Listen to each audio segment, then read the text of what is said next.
人工智能技術急速發展，踏入2025年冇耐 ，DeepSeek 同埋 AI Agent 相繼崛起，令到開發 AI 同埋應用 AI 嘅限制大大減少。唔少人都期待全球經濟將會大大受惠於今輪人工智能嘅技術革新。Hi there, I'm your TSA oral exam coach. I'm here to help you become an even better speaker. My lunch. From Monday to Friday, I have lunch at school. Great job! You read fluently and clearly, with good pausing and intonation. 呢兩個小學生正係試用學校最新引入嘅生成式 AI 英語學習軟件，比較舊軟件，新軟件能夠俾學生評語，令佢哋更容易掌握英語會話。To make it even better, you could try adding a little more excitement when you talk about the yummy food. 平時可能讀嗰篇文章嘅時候，你覺得自己冇問題啊，好流暢，讀啱晒啊。不過 AI 幫你分析之後，佢會同翻你講你錯咗邊度，咁你自己明白翻你自己錯邊度。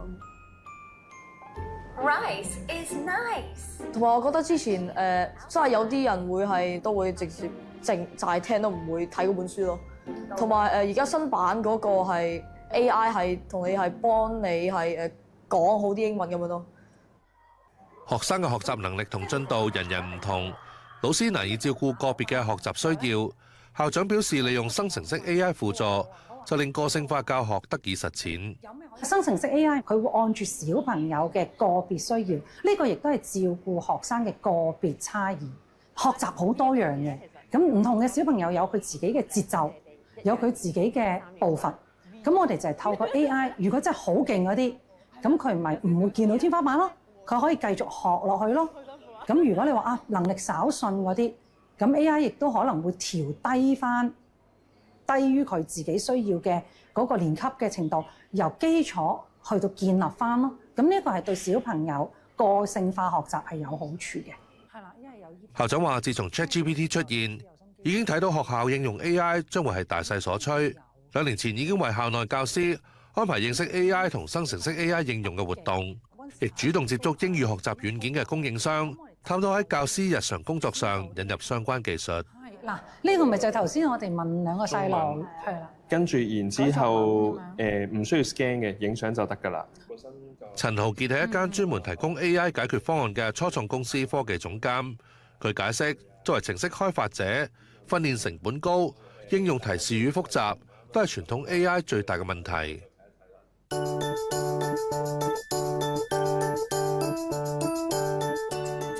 要用 AI 生成內容，用家要識得運用提示語。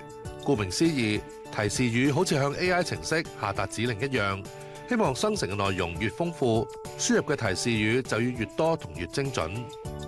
針對呢方面，近年出現嘅 AI Agent 或者 AI 代理程式，就好似向佢哋提供咗一個專門插頭咁，令佢哋能夠直接從大型模型中抽出想用嘅部分，令佢哋更易令 AI 精準執行工作。我哋只要有足夠嘅數據咧，我哋訓練出嚟嘅 AI 模型咧，其實係可以做到多項嘅任務嘅。咁我哋要去接觸唔同嘅可能行業嘅時候，咁我哋就需要有呢個行業嘅合作伙伴嘅。咁啊，所以無論銀行也好啦，律師啦、醫生啦、建築啊、物業管理啊、教育啊等等都好，我哋有相應嘅 partner。咁然之後再採用翻我哋嘅技術，然之後再俾翻個行業去應用。陳浩傑解釋，以佢哋嘅公司為例，公司其中一項 AI 專長係廣東話語言模型。透過 AI 代理程式，例如銀行客，就可以更容易掌握點樣應用 AI 嘅客戶回饋程式。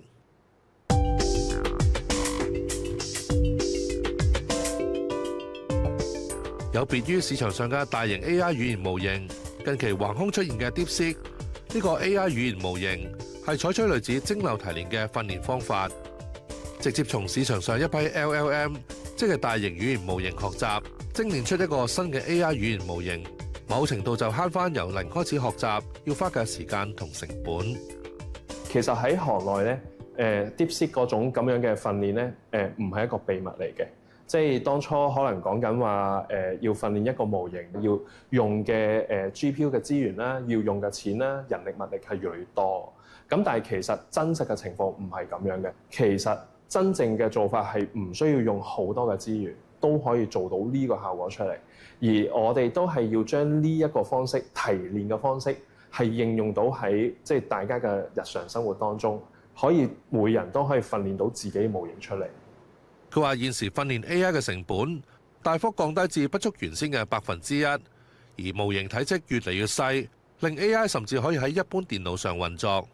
咁我哋今時今日已經係講緊一部普通嘅電腦，已經係可以去到 GPT 可能 O1，有啲叫做一體機。講緊嘅係普通用戶嘅一啲顯卡，然之後咧上面可能放咗個 DeepSeek 上面。跟住咧，再放翻可能自己製作嘅智能體，即係個 agent 嚇，然之後做個應用。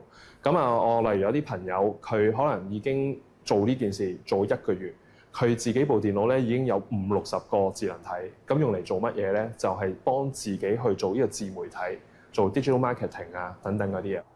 本身亦係編寫程式出身嘅李敬華預期 AI 代理程式嘅出現，會好似以往個人電腦革命同互聯網革命咁，對全球經濟會帶嚟貢獻。其實電腦嘅資訊工業革命就大概係60年代開始嘅。咁嗰陣時就係以前完全冇電腦，到突然間有電腦啦。雖然嗰啲電腦好大部啦，咁但係開始我哋就唔用人手去做一啲數據嘅計算啦，就用咗電腦去做啦。咁後來嗰啲電腦就越嚟越細啦，到台頭都有啦。我哋冇電腦之前，我哋要做一啲計算，可能係你計地震咁樣，或者係計一個火箭射上太空咁樣。咁你呢啲係要好大嘅計算嘅算力㗎嘛？你人類可能計幾個月一條數，佢可能2秒，而家電腦已經計完啦。咁我哋去到而家一個即係電腦時代咧，即係我哋互聯網時代啦，或者我哋有手機，其實我哋嘅生產力係不斷地提升緊嘅。另外，隨住生成式 AI 嘅應用越嚟越普及化，李敬華相信會為新型服務提供更多可能性。